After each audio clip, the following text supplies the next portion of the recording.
в 20-25 минут выходить, поэтому очень хорошо.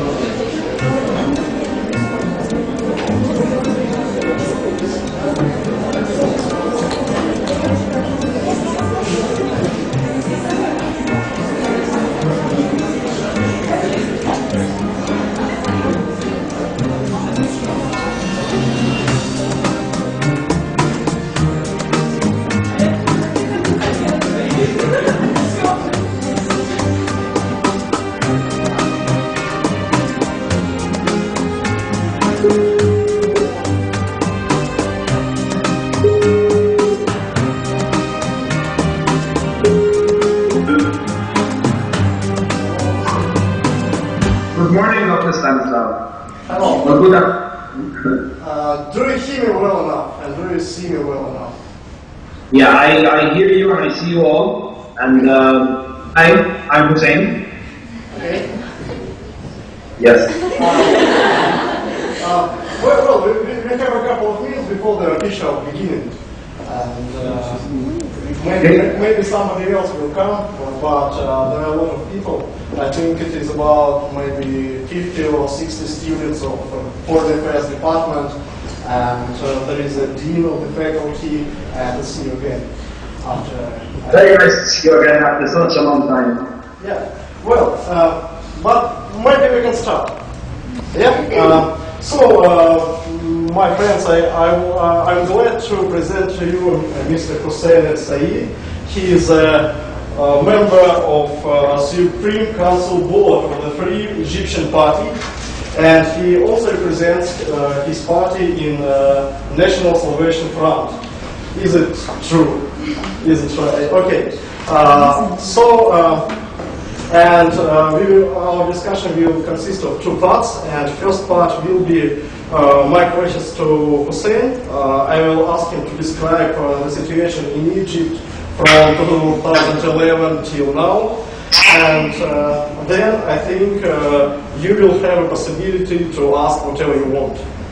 So, and I hope you will ask very sharp questions, and Hussein will ask very frank.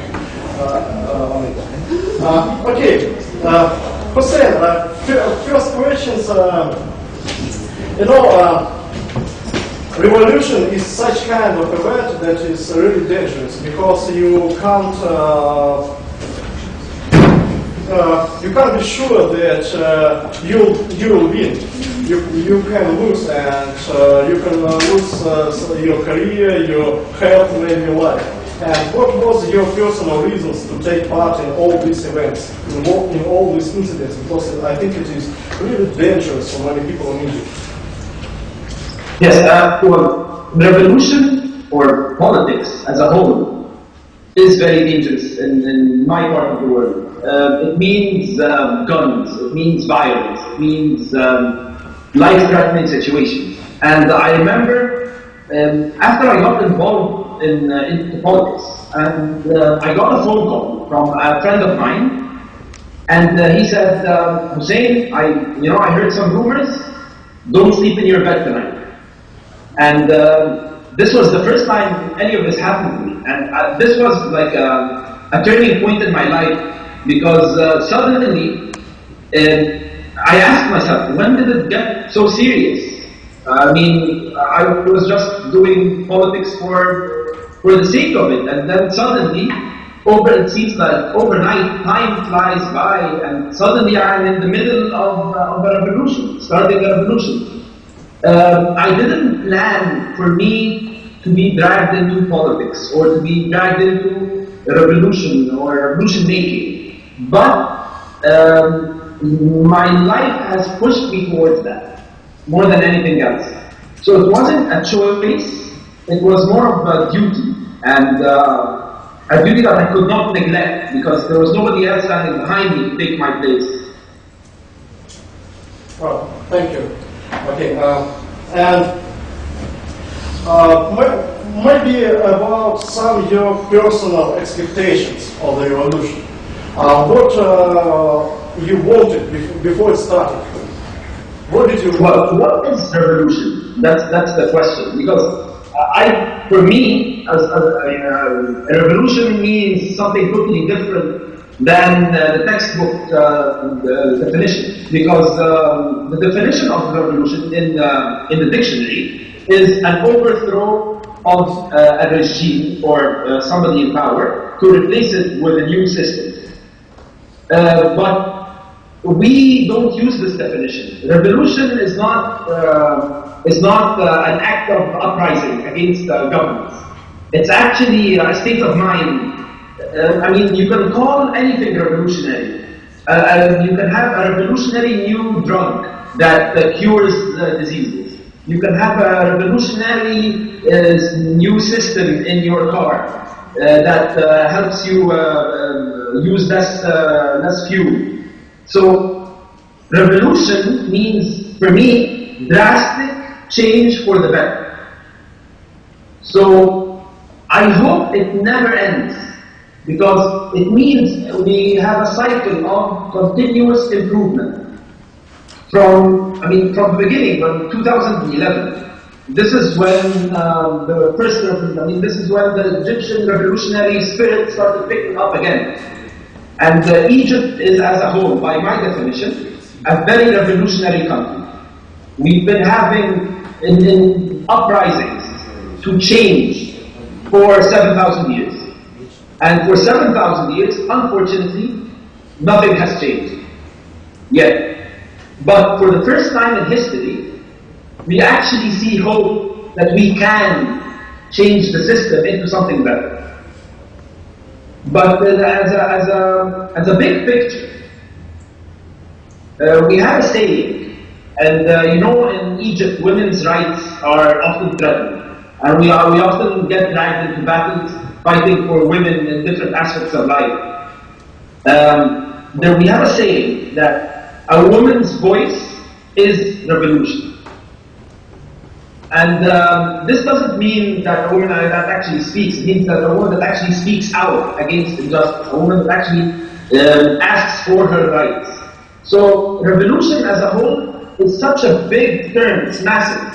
You can fit it to any part of your lifestyle. In fact, it is a lifestyle. Okay, so if I understand you rightly, you say us that these events, that this situation in Egypt that we can see today is your lifestyle, and the lifestyle for many people in your country. Yes. Okay. Definitely. It's a choice we make because we have always been a secular country throughout history. 11,000 years of civilization, 7,000 years of government, and we have always been secular. But in 1 year, one group of people managed to change this identity from secular to Islam.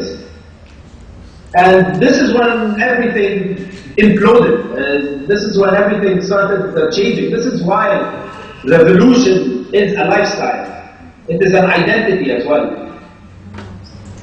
Let's say that about 20 or maybe 30 million of people were on the streets in Egypt. 33. 33 million.